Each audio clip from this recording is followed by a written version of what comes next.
स्वरूपम कर्मापि ते च मधुरं मधुरा स्मृतिश्च बुद्धिं प्रबोधय प्रभो मधुबोधिशक्तिं विद्यां प्रयच्छ परमां परिभावयामि। कोमलं कूजयन् वेणुं श्यामलोऽयं कुमारकः वेदवेद्यं परं ब्रह्म भासतां हृदये मम। कूजन्तं राम रामेति मधुरं मधुराक्षरम् आरुह्य कविता शाखां वन्दे वाल्मीकिकोकिलं निगमकल्पतरोर्गलितं फलं शुकमुखादमृतद्रवसंयुतं पिबत भागवतं रसमालयं मुहुरहो रसिका भुवि भावुकाः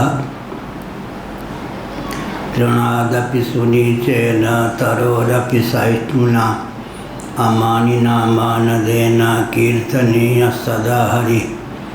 नारायणाखिलगुरो भगवन्नमस्ते शिवाय नमः शिवलिंगाय नमः तन्मे मनः शिवसंकल्पमस्तु सर्वे भवन्तु सुखिनः। श्री राम जय राम जय जय राम श्री राम जय राम जय जय राम श्री राम जय राम जय जय राम श्री राम जय राम जय जय राम श्री राम जय राम जय जय राम श्री राम जय राम जय जय राम। धर्म की जय हो, अधर्म का नाश हो, प्राणियों में सद्भावना हो, विश्व का कल्याण हो, गौ माता की जय हो, गोहत्या बंद हो, भारत खंडित हो, सार्वभूत हृदय धर्म सम्राट श्री स्वामी करपात्री जी महाराज की जय हो, श्री जगन्नाथ महाप्रभु की जय हो, श्री बलभद्र महाप्रभु की जय हो, भगवती सुभद्रा देवी की जय हो। हर हर महादेव।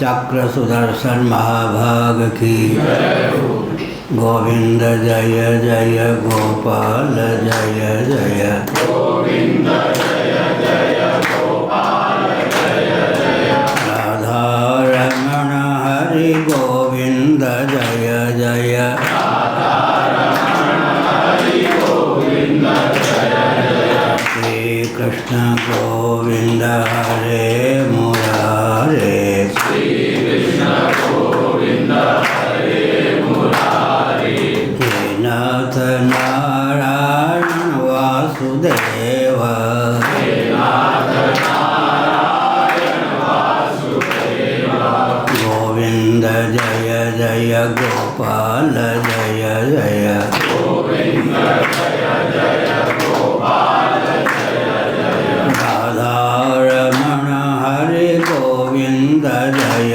जय राधा रमण हरि गोविंद जय जय गोविंद जय जय गोपाल जय जय गोविंद जय जय गोपाल जय जय राधा रमण हरि गोविंद जय जय राधा रमण हरि गोविंद जय जय गोविंद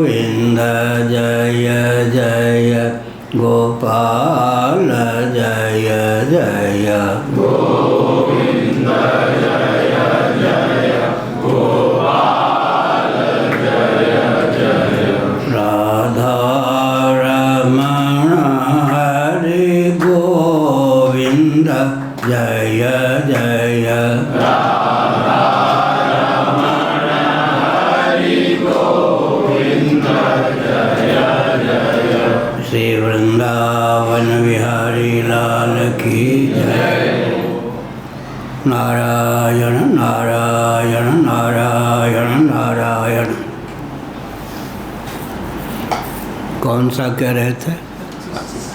हाँ,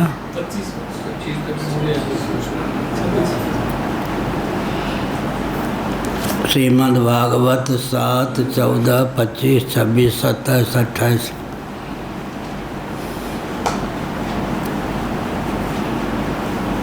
एषु स्नानं जपो होमो व्रतं देवद्विजार्चनं पितृदेवनिभूतेभ्यो यद्दत्तं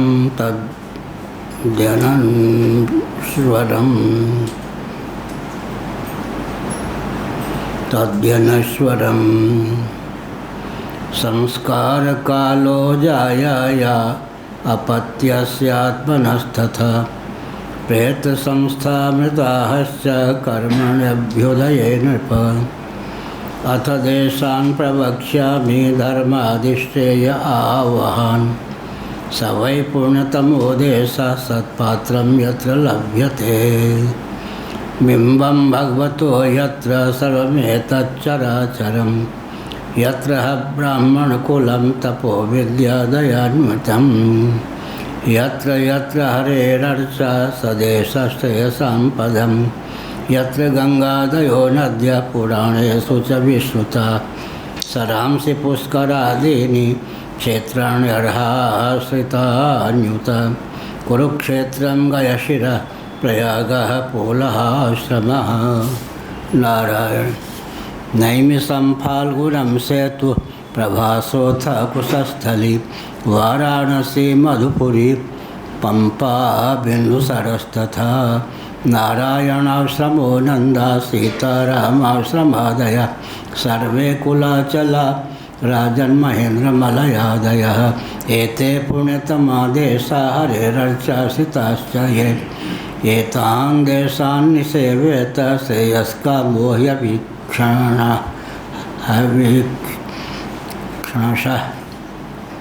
नारायण।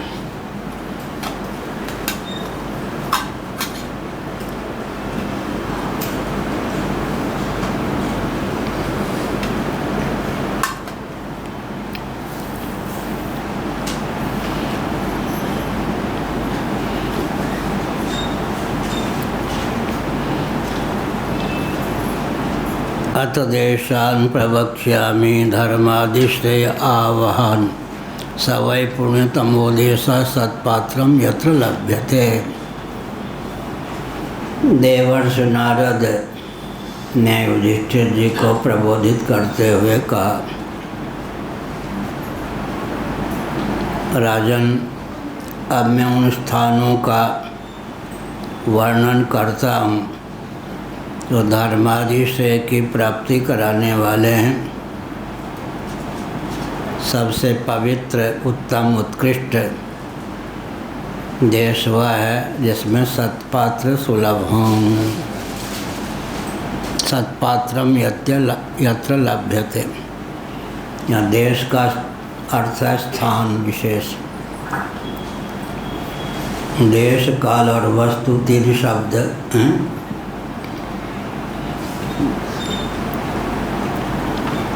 कोई वस्तु होती है किसी न किसी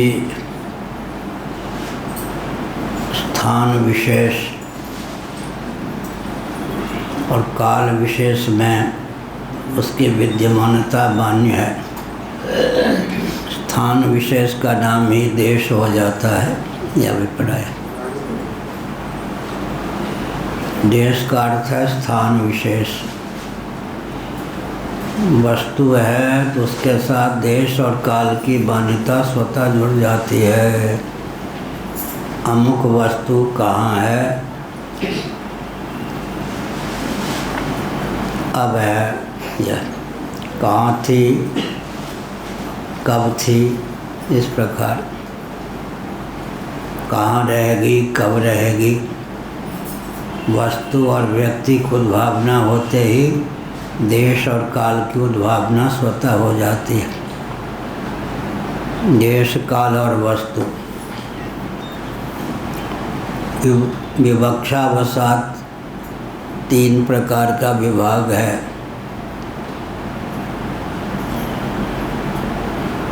महाभारत के अनुसार पृथ्वी देश है, उपलक्षण। वस्तु का नाम भी देश हो जाता है। जैसे पर्वत है, वृक्ष है, कोई फल है, कहाँ है, इसमें प्रतिष्ठित है, कहेंगे पृथ्वी में प्रतिष्ठित है। पृथ्वी वस्तु विशेष होने पर भी उन वस्तुओं का आश्रय स्थान होने के कारण देश के रूप में निर्दिष्ट हो जाती है। वस्तु का नाम भी देश हो जाता है। अब है, तब है, अब तब इत्यादि, कब, अब, तब, कब, अब, तब, ये सब शब्द काल के द्योतक होते हैं। तो वस्तु की कल्पना होते ही देश और काल की कल्पना हो जाती है। विवक्षावशात जितने पृथ्वी के कार्य हैं, जो पार्थिव प्रपंच है, उसके लिए पृथ्वी देश भी है और काल भी है। एक विचित्र बात है, पालक संहारक भी बन जाता है या नहीं? जो उत्पादक होता है वो पालक भी सिद्ध हो जाता है, संहारक भी सिद्ध हो जाता है। उदाहरण के लिए जितने पृथ्वी के कार्य हैं उनका उद्भव स्थान पृथ्वी है, स्थिति स्थान, निलय स्थान भी पृथ्वी है, समृद्धि या संहार का स्थान भी पृथ्वी है। इसलिए उत्पादक पालक भी सिद्ध हो जाता है, संहारक भी सिद्ध हो जाता है। उपादान कारण का यही अर्थ होता है, जिससे उत्पत्ति हो, जिससे स्थिति हो, जिसमें समृद्धि या लय हो जाए, वही उपादान कारण है। सबके उपादान भगवान हैं, क्योंकि सबकी उत्पत्ति भगवान से होती है, सबकी स्थिति भगवान में है, सबकी समृद्धि भगवान से ही संभव है। यतो वा इमानि भूतानि जायन्ते आदि श्रुतियों के अनुशीलन से और व्यवहार की दृष्टि से भी यह तथ्य सिद्ध है। उदय, निलय, विलय स्थान, पार्थिव प्रपंच वृक्षादि की अपेक्षा पृथ्वी उनका उदय स्थान है, निलय स्थान है, विलय स्थान है। पृथ्वी का जो जल है उदय स्थान, निलय स्थान, विलय स्थान है, क्योंकि उपादान कारण है। सन्निकट निर्विशेष से सन्निकट सविशेष की उत्पत्ति होती है, या निर्विशेषता की अवधि का नाम ही परमात्मा है, सविशेषता की अवधि का नाम ही पृथ्वी है। पृथ्वी सविशेषता की अवधि है, परमात्मा तत्व निर्विशेषता की अवधि। इस प्रकार कहीं न कहीं कार्य को विराम मिलना चाहिए, नहीं तो संख्या का अतिक्रमण करके कार्य की स्थिति कैसे होगी। विशेषता की अवधि पृथ्वी है, कैसे जाना?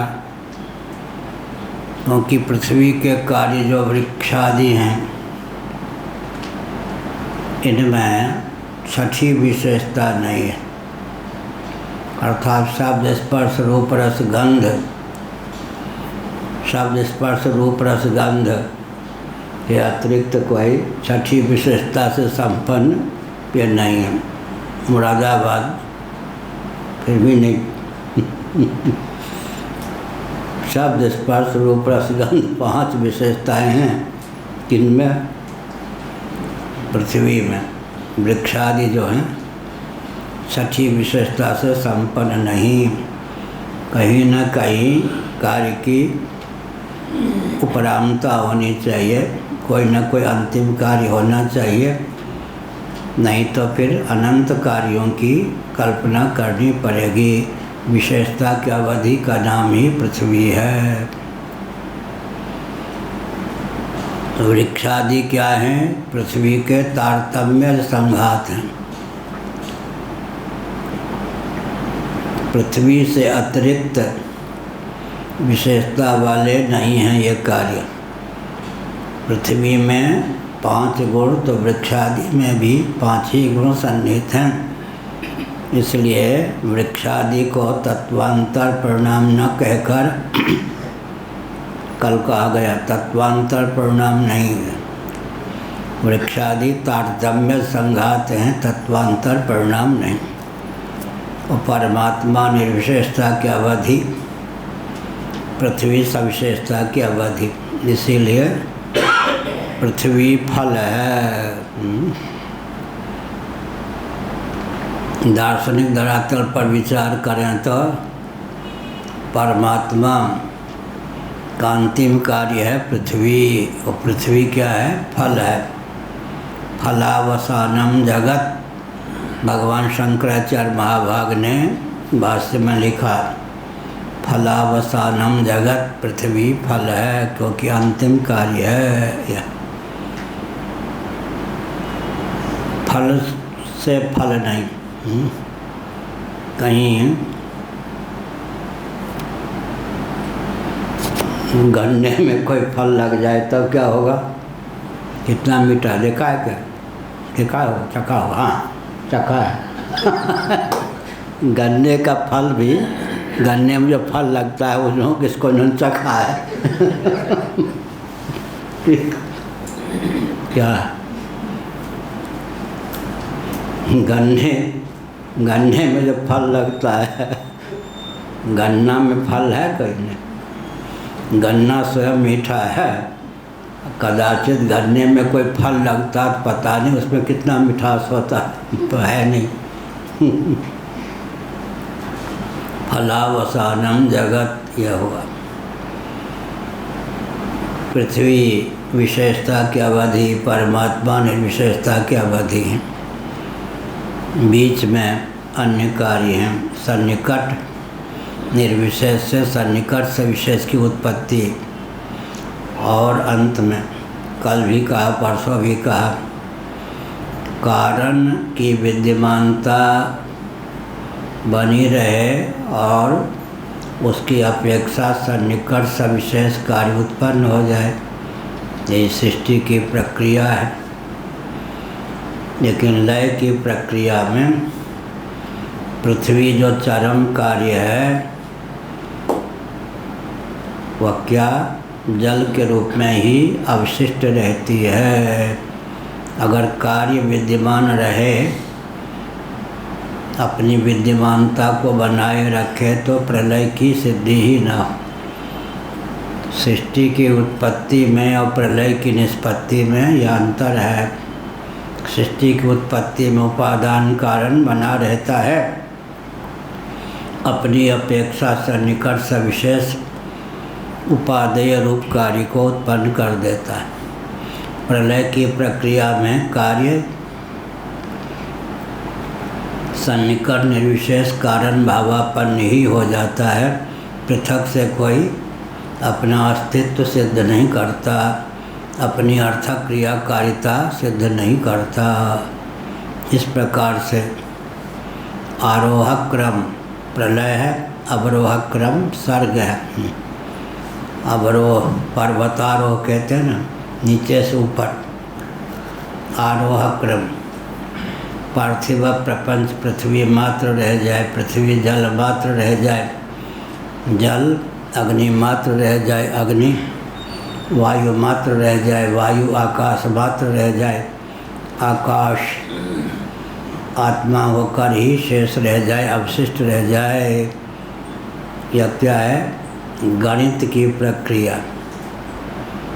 पिछले दिनों 2 प्रक्रिया का वर्णन किया गया, नामकरण यहाँ से किया गया है। एक गणित की प्रक्रिया होती है, एक कृषि की प्रक्रिया होती है। गणित की प्रक्रिया में नीचे से ऊपर चलेंगे। आरोह क्रम में क्या होगा? 5 4 3 2 1 0, यही ना? क्या है यह? गणित की प्रक्रिया आरोह क्रम से। 5 गुणों से युक्त पृथ्वी, 4 गुणों से युक्त जल, 3 गुणों से युक्त अग्नि, 2 गुणों से युक्त वायु, 1 गुण से युक्त आकाश और निर्गुण आत्म तत्व। 5 4 3 2 1 0, यह हुआ। ये कौन सी है प्रक्रिया? गणित की प्रक्रिया। एक कृषि की प्रक्रिया। कृषि की प्रक्रिया में बीच में बीज का भी वर्णन होता है। 5 गुणों से युक्त पृथ्वी, 4 गुणों से युक्त जल, 3 गुणों से युक्त अग्नि, 2 गुणों से युक्त वायु, 1 गुण से युक्त आकाश, बीच में बीजावस्था अव्यक्त, और फिर अंत में निर्बीज तत्व परमात्मा। यह एक कृषि की प्रक्रिया होती है, एक गणित की प्रक्रिया होती है। लेकिन एक और प्रक्रिया होती है पृथ्वी जल तेज वायु आकाश, बीच में अहम तत्व महत्तत्व, अहम तत्व महत्तत्व, फिर अव्यक्त परमात्मा। महाभूतान्यहंकारो बुद्धिरव्यक्तमेव च। अष्टधा प्रकृति का वर्णन हुआ या नहीं?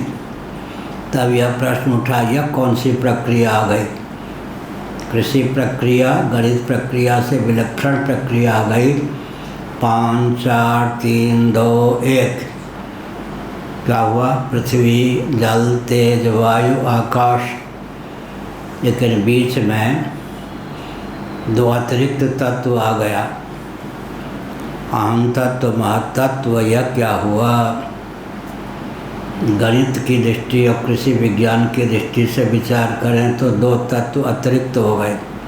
न गणित की प्रक्रिया से तालमेल है और न कृषि विज्ञान की प्रक्रिया से तालमेल है। तो 2 तत्व कौन है अतिरिक्त? अहम तत्व महत्तत्व। यह सब मनन से प्राप्त सामग्री है। क्या ग्रंथों में ज्यों के त्यों ही नहीं लिखा मिलेगा, और ग्रंथ के विरुद्ध भी नहीं है, मनन से प्राप्त अर्थ है। तब इसको क्या कहेंगे? तालमेल बैठाने के लिए आकाश को ही अहम तत्व महत्तत्व मान लेना चाहिए। आकाश में ही तारतम्य है, अर्थात आकाश से ऊपर जो अहम तत्व महत्तत्व और बीजावस्था को ले लें तो अव्यक्त, ये तीनों ही आकाश के स्वरूप हो गए। तो 3 प्रकार का आकाश हो गया। इसका अर्थ क्या हुआ? फिर इस पर विचार करें तो आकाश का गुण क्या होता है? शब्द। वायु का गुण स्पर्श, अग्नि का गुण रूप, जल का गुण रस, पृथ्वी का गुण गंध। 5 तत्व हैं, 5 गुण हैं, तो ज्ञानेंद्रियाँ भी 5 ही हैं। गणित है या नहीं? कर्मेंद्रियाँ भी 5 ही हैं। ज्ञानेंद्रिय कर्मेंद्रिय को लेकर मैंने पिछले दिनों कहा, ग्रहण के लिए कौन सी इंद्रिय है? ज्ञानेंद्रिय। त्याग के लिए कर्मेंद्रिय। शब्द का ग्रहण किस इंद्रिय से होता है? श्रोत्र, कान के द्वारा। अतीन्द्रिय श्रोत्र इंद्रिय से। शब्द का विसर्जन वाक के द्वारा होता है। त्याग बोलते हैं वाणी के द्वारा, सुनते हैं कान के द्वारा। स्पर्श का ग्रहण होता है त्वक के द्वारा, स्पर्श का विसर्जन होता है हाथ के द्वारा। यह भी प्रक्रिया इस प्रकार प्राप्त नहीं है, मनन के द्वारा सिद्ध है। रूप का ग्रहण, गंतव्य का दर्शन, ज्ञान किसके द्वारा होता है? नेत्र के द्वारा। अतीन्द्रिय नेत्रेंद्रिय, यह तो गोलक। इसका नाम क्या हो गया? उपनेत्र। यह उपनेत्र है। फिर यह गोलक है, ये भी नेत्र है, लेकिन वास्तव में तो अतीन्द्रिय नेत्र इंद्रिय को व्यक्त करने के लिए गोलक, इसमें चमत्कृति लाने के लिए फिर चश्मा, इसका नाम उपनेत्र है। मैं गया में था कभी, एक आ गए कोई व्यक्ति, कार से उतरने की स्थिति थी, गया पहुंचा था, सूटेड बूटेड थे, लेकिन वो चश्मा यूँ किए हुए थे। उन्होंने पाँव छुआ, गया के किसी व्यक्ति ने मना कर दिया, पाँव नहीं छूते, पेंट में आप हैं।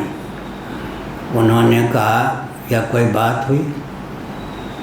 अरे हमारे मन में श्रद्धा है, ये क्या अरंगारा दिया कि पेंट वाले नहीं छू सकते। भावना की प्रगल्भता होती है ना, विधि क्या चीज़ है।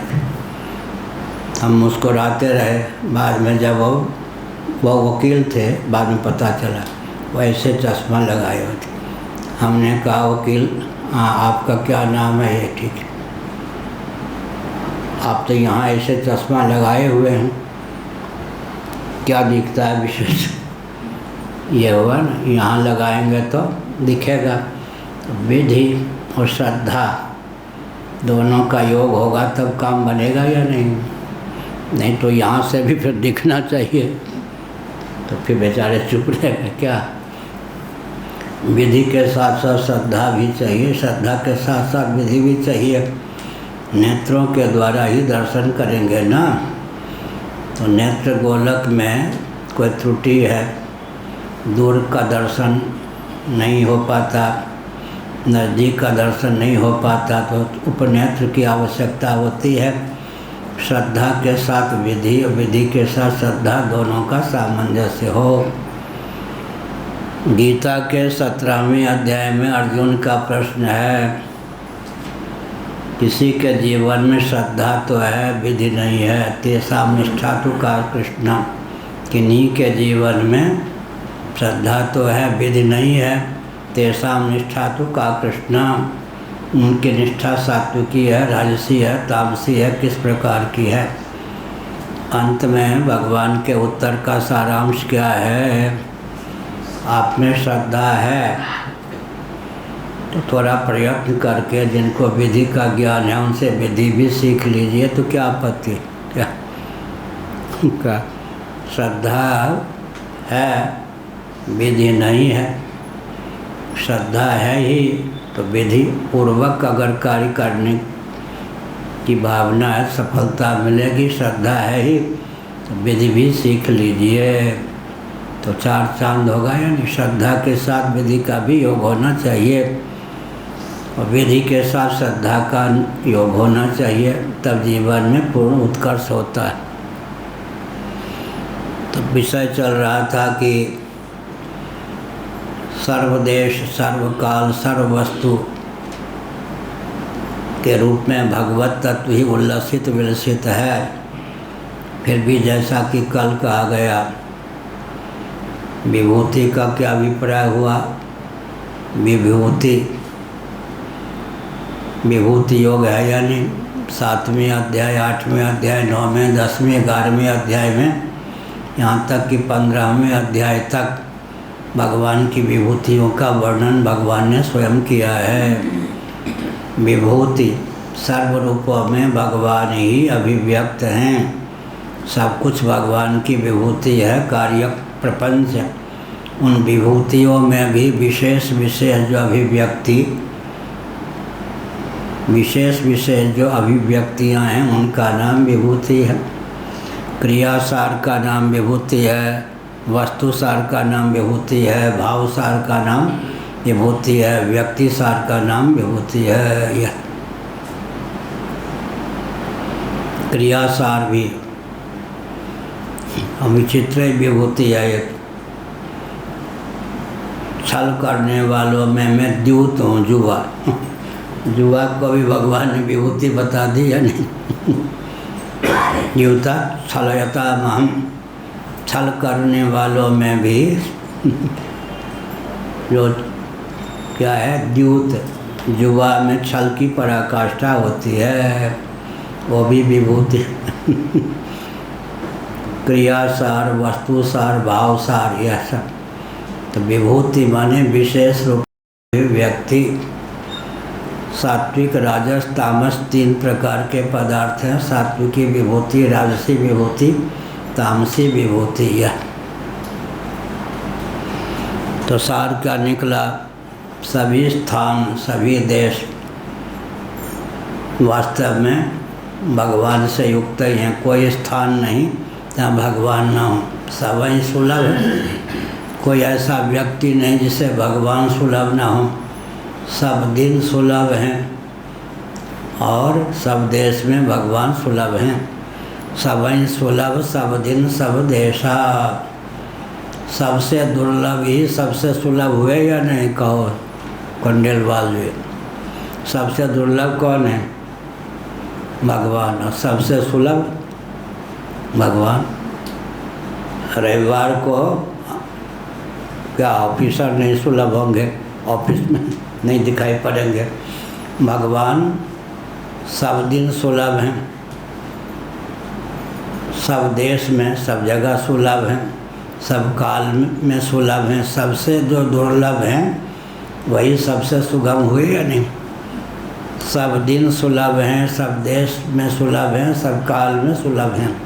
सब ही सुलभ, सब दिन, सब देशा। आगे तुलसीदास जी ने क्या लिखा? सेवत सादर समन कलेशा। आदर पूर्वक अगर ऐसे भगवान का सेवन करें तो क्लेशों का शमन होता है। सब ही सुलभ, सब दिन, सब देशा। सेवत सादर समन कलेशा। आदर पूर्वक भगवान का सेवन करें। सब अरब रुपये सबको सुलभ नहीं, सब सौंदर्य, माधुर्य, सौरस इत्यादि सबको सुलभ नहीं, यौवन सबको सुलभ नहीं, वैदुष्य सबको सुलभ नहीं। लेकिन भगवान कैसे हैं? सबको सुलभ हैं। सब दिन सुलभ हैं। रविवार के दिन भी भगवान है या नहीं है? भगवान छुट्टी पे चले गए रविवार के दिन। सब देशा, मगह में भी सुलभ है। आगे आएगा गया आदि का वर्णन।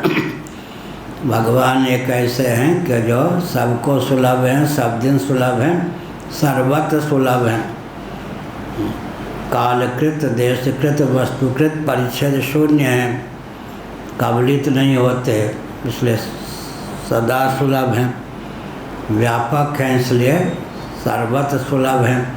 सर्वाधिष्ठान है इसलिए सबको सुलभ हैं।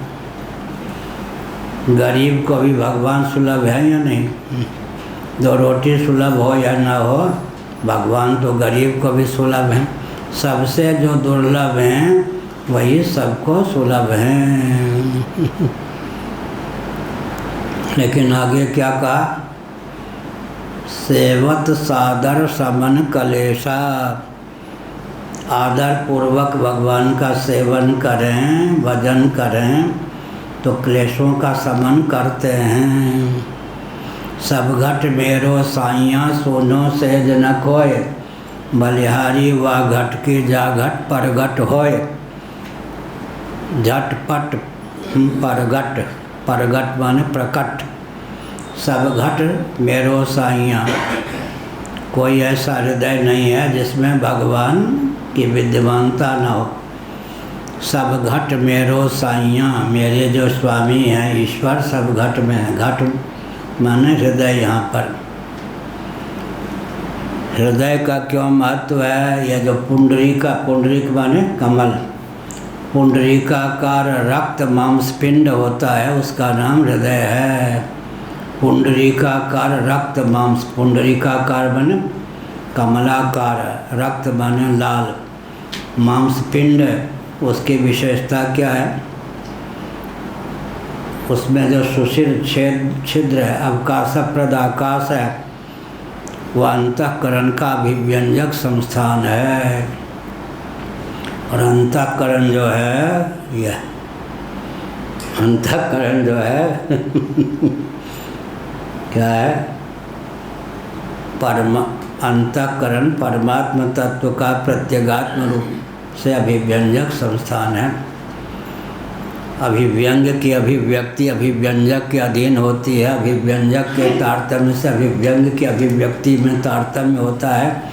विद्युत की अभिव्यक्ति बल्ब और बादल के अधीन होती है। बल्ब और बादल के तारतम्य से विद्युत की अभिव्यक्ति में तारतम्य होता है। ये वाक्य याद हुआ? नहीं है।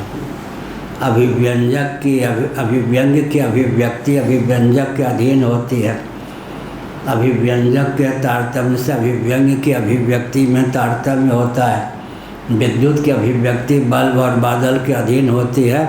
बल्ब और बादल के तारतम्य से विद्युत की अभिव्यक्ति में तारतम्य होता है। तो पुंडरीकाकार जो रक्त मांसपिंड है, तद्गत जो सुशिर अवकाशप्रद आकाश है, उसमें वह क्षमता है कि वह अंतःकरण को व्यक्त कर लेता है। अंतःकरण में क्षमता क्या है? परमात्मा को प्रत्यगात्मा के रूप में व्यक्त कर लेता है। इसलिए पूरे शरीर में हृदय का महत्व हुआ या नहीं? ईश्वर सर्वभूतानां हृदय से दुन्तिष्ठति अहमात्मा गुडाकेशः सर्वभूता से स्थितः ज्योतिषामपि तज्ज्योतिस्तमसा परमुच्यते ज्ञानम ज्ञेयम ज्ञानगम्यम हृदय सर्वस्य विष्ठितम। हृदय, तुलसीदास जी ने क्या प्रार्थना की? विनय पति का, या हृदय भवन प्रभु तोरा, यहाँ आए बसे बहु चोरा, मान ही नहीं मोर निहोरा, अतिशय करें बर जोरा। यह जो हृदय है, हे प्रभु आपका भवन है। हृदय जो है का है? भगवान का भवन है, भगवान का अभिव्यंजक संस्थान है। यह हृदय भवन प्रभु तोरा आपका है। यहाँ आए बसे बहु चोरा, और यहीं इंद्रियाण मनोबुद्धि रस्याधिष्ठान मुच्यते। हृदय में ही काम क्रोध लोभ मद मात्सर्य, क्या जितने मनोविकार हैं वो भी हृदय में ही रहते हैं। दैवी संपत्ति भी हृदय में ही, आश्रित संपत्ति भी हृदय में ही, भगवान भी हृदय में रहते हैं। मन हृदय जो है भगवत तत्व का अभिव्यंजक संस्थान है। यह हृदय भवन प्रभु तोरा, यहाँ आए बसे बहुत चोरा। आए बसे ऊपर से टपक करके यहाँ जमीन को हथिया करके बस गए हैं। यहाँ आए बसे बहुत चोरा, बहुत से चोर हैं। मान ही नहीं मोर निहोरा, मैं तो चौकीदार हूँ, इनको मना करता हूँ, मेरी बात सुनते ही नहीं। अतिशय करें बरजोरा, यह अत्यंत बरजोरा क्या करते? जोर लगा करके धक्का दे के मुझे भगा देते हैं। अपजस नहीं होए तुम्हारा, लुटने दो, मेरा हृदय है, तुम्हें क्या, तो चौकीदार है, तुम्हारी बात ये माने या ना माने। अरे डीजी साहब के घर में चोरी हो गई तो बदनामी डीजी साहब की होगी या नहीं? भगवान के घर में ही चोरों ने अड्डा जमा लिया तो बदनाम आप हो जाएंगे, हम नहीं होंगे। यह हृदय मेरा भवन नहीं आपका। अपजस नहीं हो तुम्हारा, आपका ही अपयश होगा कि भगवान के घर में चोर आ गए। भगवान उन चोरों से अपनी संपत्ति की रक्षा नहीं कर सके। अभिव्यंजक संस्थान कौन है? हृदय। इसलिए हृदय का महत्व। पुंडरीकाकार रक्त वंशपिंड गत जो सुशिर छिद्र है, अवकाशप्रद आकाश है, उसमें अंतःकरण को अभिव्यक्त करने की क्षमता है। अंतःकरण में परमात्मा को प्रत्यगात्मा के रूप में अभिव्यक्त करने की क्षमता है। यह सब हुआ। तो यहाँ पर कहा गया काल विशेष, देश विशेष, देश को स्थान कहते हैं, और वस्तु विशेष तो मैं निरूपण कर रहा था, पृथ्वी वस्तु भी है, विवक्षावसात वस्तुतः है और काल भी है। पार्थिव प्रपंच को समय आने पर निगल जाती है, इसलिए काल भी है और देश भी है। इसके लिए वृक्षादि पर्वत आदि के लिए देश भी है। विवक्षावसात वस्तु को भी देश और काल कह देते हैं। पृथ्वी के लिए देश काल और वस्तु कौन है? जल। जल के लिए देश काल और वस्तु कौन है? अग्नि। अग्नि के लिए फिर वायु, वायु के लिए फिर आकाश, आकाश के लिए कौन सा? अव्यक्त। बीच में हम तत्व महातत्व की चर्चा चल रही थी, हमने बताया आकाश के ही भेद हो जाते, हम तत्व महातत्व और अव्यक्त भी। आत्मा को चिदाकाश कहते हैं, चिदाकाश। आकाश के ही भेद हो जाते हैं, हम तत्व महातत्व और अव्यक्त भी। वैखरी वाक आकाश का गुण क्या है? शब्द। वैखरी वाक की निष्पत्ति जिससे हो वो स्थूल आकाश है। मध्यमा वाक की अभिव्यक्ति जिससे हो वह हम तत्व है, सूक्ष्म आकाश। और पश्यंती वाक्य की अभिव्यक्ति जिससे हो वो कौन है? महत्तत्व। और परावाक की निष्पत्ति जिससे हो आत्मा से अधिष्ठित अव्यक्त। आकाश के ही अवान्तर सूक्ष्म प्रभेद हो गए, अहम तत्व, महत्तत्व और अव्यक्त। इस प्रकार से गणित की प्रक्रिया एक, दूसरी प्रक्रिया कौन हो गई? कृषि। कृषि की प्रक्रिया दो और तीसरी प्रक्रिया क्या है? अंतर्भाव की प्रक्रिया, जो दोनों से विलक्षण है। गणित की प्रक्रिया के अनुसार 5, 4, 3, 2, 1, 0 पृथ्वी, जल, तेज, वायु, आकाश और आत्मा। और कृषि विज्ञान की प्रक्रिया में पृथ्वी, जल, तेज, वायु, आकाश, अव्यक्त और आत्मा। बीजावस्था का ग्रहण हो गया अव्यक्त के द्वारा और अंत में दो अतिरिक्त आ गए, हम तत्व, महत्तत्व। यह क्या है? अवान्तर प्रभेद। आकाश का ही अवान्तर प्रभेद कौन है? हम तत्व, महत्तत्व भी। वैखरी वाक्य की निष्पत्ति आकाश से, मध्यमा वाक्य की निष्पत्ति हम तत्व से, पश्यंती वाक्य की निष्पत्ति किससे? महत्तत्व से। और परावाक्य की निष्पत्ति होती है आत्म चैतन्य से अधिष्ठित अव्यक्त से। इस समय हम बोल रहे हैं वैखरी वाक्य। पिछले दिनों बताया अक्वा विसर्जनीय नाम कंठा व्याकरण की दृष्टि से 8 संस्थान, हृदय और नाभि को अभिव्यंजक संस्थान मान लें तो शब्द की निष्पत्ति के 10 संस्थान हो गए। यह वैखरी वाक्य की निष्पत्ति 10 संस्थानों के तालमेल से होती है। मध्यमा वाक्य की निष्पत्ति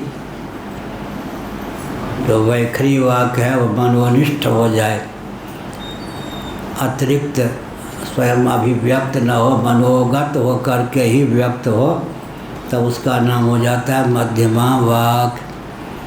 मनोगत वैखरी वाक्य जब बुद्धिगत हो जाए तब पश्यंती वाक्य। पिछले दिनों बताया योगी जिससे देखते हैं उसी का नाम है पश्यंती वाक्य। योगी वाक्य से देखते हैं। देखें 3 काल निज ज्ञाना करतलगत आमलक समाना। परावाक आत्म चैतन्य से अधिष्ठित जो अव्यक्त है उसको लेकर जो वाक्य की निष्पत्ति होती है उसका नाम है परावाक। श्री राम जय राम, जय जय राम। श्री राम जय राम, जय जय राम। श्री राम जय राम, जय जय राम। श्री राम जय राम, जय जय राम। धर्म की जय हो, अधर्म का नाश हो, प्राणियों में सद्भावना हो, विश्व का कल्याण हो, गौ माता की जय हो, गोहत्या बंद हो, भारत अखंड हो।